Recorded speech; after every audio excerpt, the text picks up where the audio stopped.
नमस्कार दोस्तों। हस्तिनापुर का राजमहल उस दिन असामान्य रूप से शांत था। दीपक की लौ बिना हवा के भी काँप रही थी, मानो आने वाले विनाश की आहट पहले ही सुन चुकी हो। कुरुक्षेत्र का युद्ध अभी आरंभ भी नहीं हुआ था, पर उसका बीज वर्षों पहले बोया जा चुका था। सभा में, मौन में और मोह में साथ किए गए समझौतों में, राजमहल के एक कक्ष में श्वेत वस्त्रों में लिपटी एक नारी बैठी थी। आंखों पर काली पट्टी बंधी थी, पर भीतर दृष्टि जागृत थी। वह नारी थी महारानी गांधारी, एक पत्नी, एक माता और एक रानी, सबसे बढ़कर आत्म संघर्ष से गुजरती स्त्री। गांधारी के हृदय में आज असंख्य प्रश्न उमड़ रहे थे। 100 पुत्रों की माता होते हुए भी उनका अंतर्मन शून्य था। वे जानती थी युद्ध में उनके पुत्र मारे जाएंगे, पर उससे भी अधिक पीड़ा इस बात की थी कि वे धर्म और अधर्म का भेद समय रहते नहीं कर सकी। उसी समय राजसभा के एक कोने में बैठे थे विदुर। धर्म, नीति और विवेक के प्रेरित राजा नहीं थे, पर राजाओं से अधिक स्पष्ट दृष्टि रखते थे। उनके पास न सेना थी और न सिंहासन, पर सत्य उनके साथ था, और वही सबसे बड़ा शस्त्र। गांधारी ने दासी के सहारे विदुर को अपने पास बुलाया। उनका स्वर गंभीर था, पर उसमें कंपन था। कंपन एक रानी का नहीं, एक माँ का। गांधारी ने कहा, तुम सदा धर्म की बात करते हो। आज मैं तुमसे कोई नीति वचन नहीं, एक सत्य जानना चाहती हूँ। विदुर ने सिर झुकाकर कहा, आज्ञा महारानी। गांधारी ने गहरी सांस ली। बताओ, धर्म की रक्षा वास्तव में कहाँ हुई? राजमहल में, राजसभा में, या युद्ध भूमि में, या फिर और कहीं? यह प्रश्न साधारण नहीं था, पर उस आत्मा का प्रश्न था जिसने जीवन भर त्याग किया, फिर भी अधर्म को पनपते देखा। गांधारी ने वेदना में कहा, मैंने अपने जीवन में सब कुछ त्याग दिया। विदुर। गांधारी बोली, पति के अंधत्व को अपना भाग्य मान लिया, अपनी आंखों पर पट्टी बांध ली।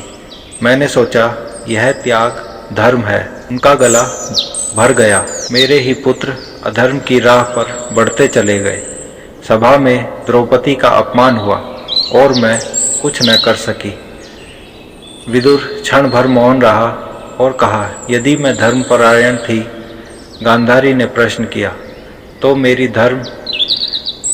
धर्म मेरी गोद से क्यों फिसल गया? विदुर ने कुछ क्षण आंखें मूंद ली, फिर धीमे से दृढ़ स्वर में बोले, महारानी, धर्म किसी स्थान में नहीं रहता, न राजमहल में, न सभा में और न युद्ध भूमि में। गांधारी चौंक पड़ी और कहा, तो कहाँ रहता है धर्म? उन्होंने पूछा। विदुर ने उत्तर दिया, धर्म मनुष्य के विवेक में रहता है, और विवेक मौन हो जाए तो अधर्म बोलने लगता है। गांधारी ने व्याकुल होकर कहा, क्या मेरा त्याग व्यर्थ था? विदुर बोले, त्याग तब धर्म बनता है जब वह सत्य की रक्षा करे, और मौन तब पाप बन जाता है जब वह अधर्म को सहमति दे। गांधारी के चेहरे पर पीड़ा उतर आई। तो क्या मेरा मौन अपराध था विदुर?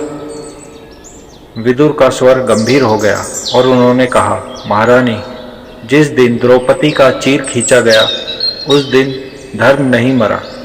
धर्म तब मरा जब भीष्म ने मौन धारण कर लिया, द्रौपदी ने दृष्टि झुका ली, कर्ण ने कटाक्ष किया और माता ने पुत्र मोह में प्रश्न भी नहीं किया। गांधारी के होठ कांप उठे। क्या माँ का प्रेम भी पाप है? गांधारी ने आंसुओं के साथ पूछा। विदुर ने करुणा दृष्टि से कहा, नहीं महारानी, माँ का प्रेम सबसे पवित्र होता है, पर जब प्रेम विवेक को बांध ले तो वह मोह बन जाता है, और इसी मोह से ही अधर्म का जन्म होता है। दुर्योधन मेरा पुत्र था। गांधारी बोली, मैं कैसे उसके विरुद्ध खड़ी होती? विदुर बोले, और यही सबसे कठिन परीक्षा होती है महारानी। धर्म की परीक्षा तब होती है जब अधर्मी अपना हो। गांधारी ने पूछा, तो क्या धर्म की रक्षा युद्ध में हुई? विदुर ने सिर हिला दिया और कहा, नहीं महारानी, युद्ध धर्म नहीं था, युद्ध अधर्म का परिणाम था। धर्म वहाँ था जहाँ अर्जुन ने युद्ध से पहले अपने शस्त्र नीचे रख दिए थे और कृष्ण ने कहा, कर्तव्य करो, फल का त्याग करो। और फिर गांधारी शांत हो गई। उन्होंने धीमे स्वर में कहा, शायद मैं अंधी नहीं थी, पर मैंने देखना नहीं चाहा।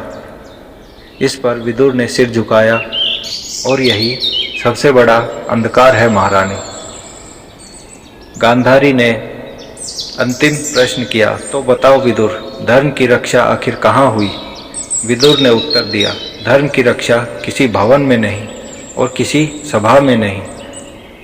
धर्म की रक्षा उस एक क्षण में होती है जब मनुष्य सत्य के पक्ष में खड़ा होता है, भले ही वह अकेला क्यों न हो।